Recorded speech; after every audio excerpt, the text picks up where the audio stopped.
In this second video, I want to give some background information about the novel My Name is Asher Lev.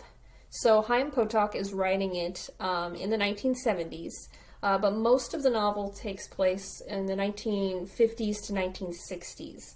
On page 4, we see that Asher Lev was born in 1943, so that would be right at the end of World War II, and all of us are familiar with how horribly the Jews were treated by Nazi Germany with the concentration camps like Auschwitz and the Holocaust, where about 6 million Jews likely lost their lives.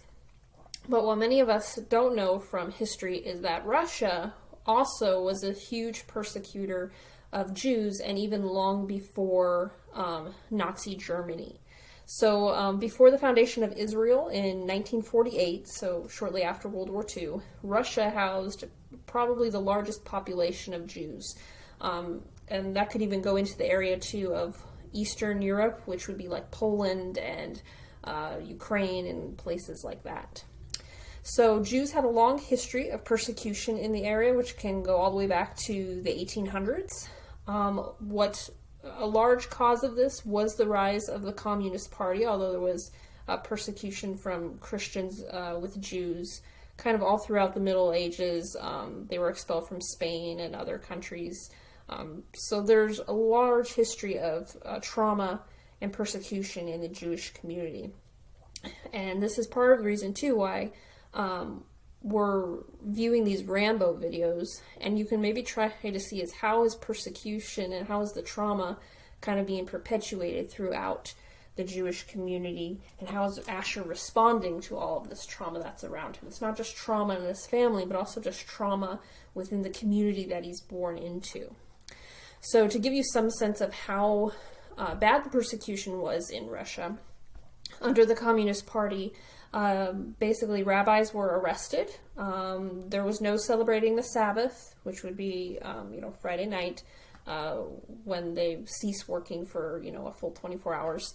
There would be no speaking Yiddish or learning Hebrew at all.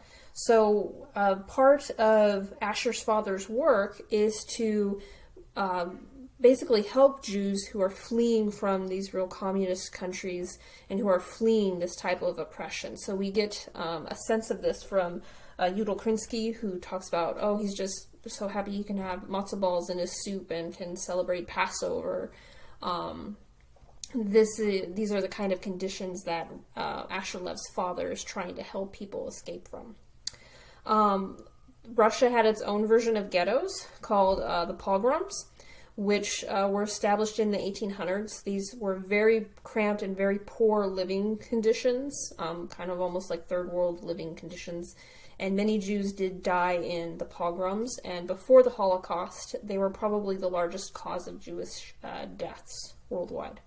So between 1880 and 1920, so right before World War II, and kind of at the end of World War I, approximately 2 million Jews left Russia for the U.S. and other countries. So we can see that there's a massive amount of migration happening with Jews at this time, kind of right before Asher Lev is born, and that's why we're seeing so many Jews all around Europe, and that's why Asher Lev's father is traveling around trying to establish these Jewish communities. Okay, so that gives you a bit of the history of kind of the Jewish community and what Asher's being born into and why his father's work is so important to him.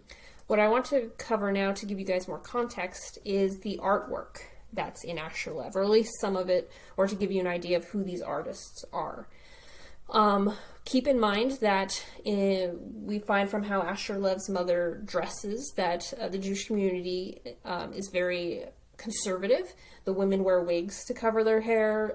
Their dresses would be probably full length. They cover the whole arms. So seeing artwork where a woman would not be wearing any clothes would be considered very scandalous to this community. And yet this is the artwork that Asher is kind of being drawn to a little bit. He's going to museums. He wants to understand why don't they have, clothes on and stuff. And he's not being drawn to it in a sexual way, but just more of in an artistic way, or trying to understand this new artistic community that's grabbing his attention. He also is being exposed to more modern art by Kandinsky, and then he also sees a lot of crucifixions. Remember in the first time his mother takes him, he's like, who's all this man? Why are there so many paintings of him? So there are many crucifixion paintings. Pretty much every major artist has probably done a crucifixion of some kind. So this is the one done by Goya. And then some other artwork that is mentioned more specifically and talked about more in Asher Lev is like Guernica by Picasso, which also deals with war and persecution. So this is the painting that's being referenced. We also see The Last Judgment. This is the artwork that Asher uses as inspiration to get a little revenge on his classmate. That's on pages 241 to 242. And here's a small segment of it. It's a very huge painting, but we can see the boat where people are being drawn out of it into hell. And then we have the Massacre of the Innocents. I'm sure you know the story from the Gospels of where Herod orders the killing of all Jewish boys.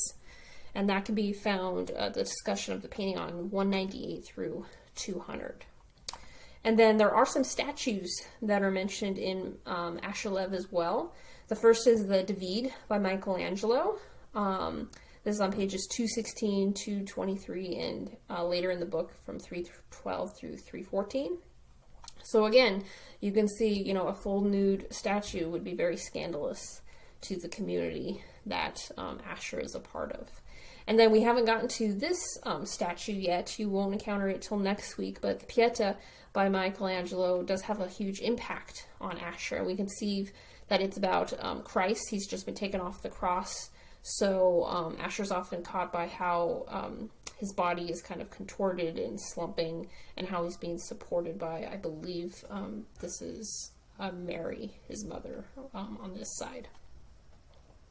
All right, so hopefully seeing some of these images and knowing some of this background gives you a clearer view of this world that we're encountering in this fictional story of My Name is Asher Lev. And